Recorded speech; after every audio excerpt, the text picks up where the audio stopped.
जय श्री कृष्ण। श्रीमद् भागवत महापुराण अष्टम स्कंद अध्याय 4। જૂડ ગંધર્વ થયો ને ગજેન્દ્રને ભગવાને પાર્ષદ બનાવ્યો। સુખદેવજી બોલ્યા, તે સમયે બ્રહ્મા અને શંકર વગેરે દેવો, ઋષિઓ તથા ગંધર્વો શ્રી હરિના તે કર્મની પ્રશંસા કરતા પુષ્પવૃષ્ટિ કરવા લાગ્યા। દેવોના નગારા વાગ્યા, ગંધર્વો નાચવાને ગાવા લાગ્યા, તેમજ ઋષિઓ, ચારણોને સિદ્ધો ભગવાન પુરુષોત્તમની સ્તુતિ કરવા લાગ્યા।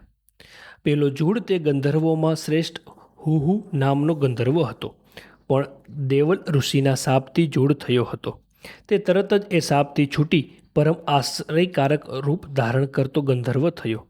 તેણે ઉત્તમ કીર્તિવાળા અવિનાશી પરમેશ્વરને મસ્તકથી પ્રણામ કરી યશના આશ્રયરૂપ અને જેમના ગુણો તથા કથા કીર્તન કરવા યોગ્ય છે એવા ભગવાનની સ્તુતિ કરી।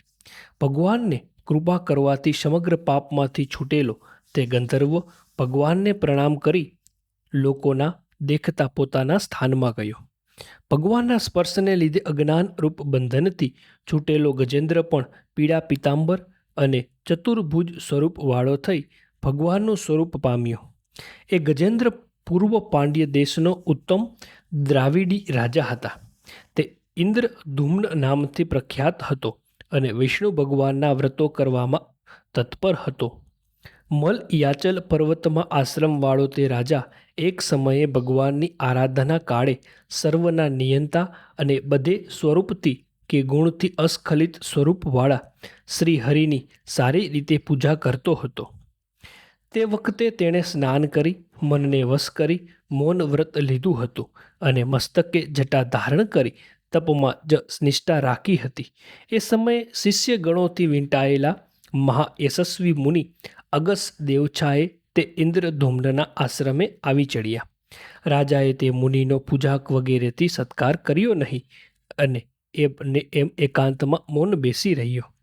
જે જોઈ ઋષિ કોપી ઉઠ્યા અને આ પ્રમાણે શાપ આપતા બોલ્યા, આ રાજા દુષ્ટ, દુર્માત્મા અને અશિક્ષિત બુદ્ધિવાળો છે, જેથી તેણે આજે બ્રાહ્મણનું અપમાન કર્યું છે, માટે હાથી જેવી સ્થૂળ બુદ્ધિવાળો આ રાજા હાથી જ બની જાય।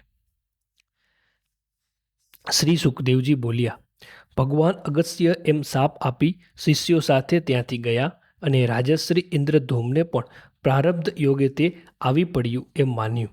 પછી તે રાજા આત્મ સ્વરૂપના સ્મરણનો નાશ કરનારી હાથીની જાતિ પામ્યો, પણ શ્રી હરિની પૂજાના પ્રભાવથી હાથીપણામાં પણ તેને પૂર્વ જન્મનું સ્મરણ થયું હતું। અમે તે ગજેન્દ્રને ચૂડથી છોડાવી પદ્મનાભ શ્રી ભગવાન ગરુડ પર બિરાજી પાર્ષદની ગતિ પામેલા તે ગજેન્દ્ર સાથે પોતાના અલૌકિક ધામમાં પધાર્યા।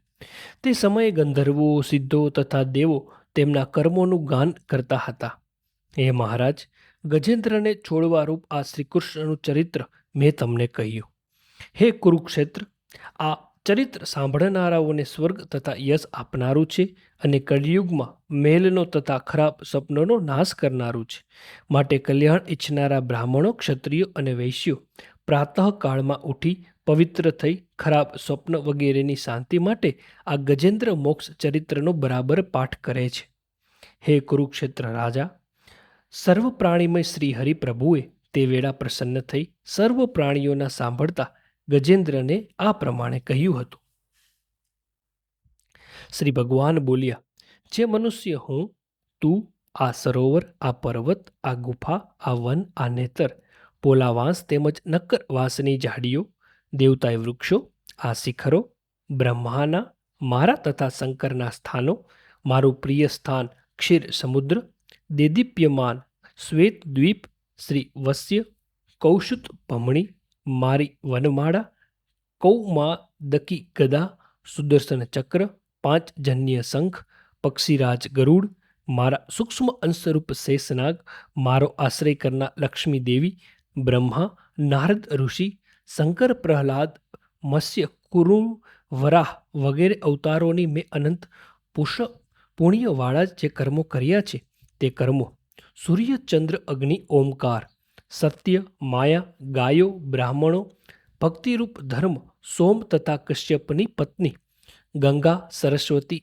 નંદા નદી, યમુના નદી, ઐરાવત, હાથી, ધ્રુવ, 7 બ્રહ્મર્ષિઓ તથા પવિત્ર કીર્તિવાળા મનુષ્યો આ સર્વનું સવારમાં ઉઠી અરુણોદયના સમયે જીતેન્દ્રિય તથા એકાગ્રચિત્ત થઈ સ્મરણ કરે છે. તેઓ બધા પાપોથી છૂટે છે, કારણ કે આ બધા મારા જ સ્વરૂપો છે. હે ગજેન્દ્ર, પ્રભાવતમાં જાગી જેવો તે કરેલી આ સ્તુતિથી મારી સ્તુતિ કરશે, તેઓને હું મરણ સમયે નિર્મળ બુદ્ધિ આપીશ. શ્રી સુખદેવજી બોલ્યા, ઇન્દ્રિયોના નિયંતા ભગવાન એમ ગજેન્દ્રને કહી ઉત્તમ શંખ વગાડી દેવ સમૂહને હર્ષ ઉપજાવતા ગરુડ ઉપર બિરાજ્યા અને પોતાના ધામમાં પધાર્યા. શ્રીમદ ભાગવત મહાપુરાણ અષ્ટમ સ્કંદ અધ્યાય 4 સમાપ્ત. જય શ્રી કૃષ્ણ.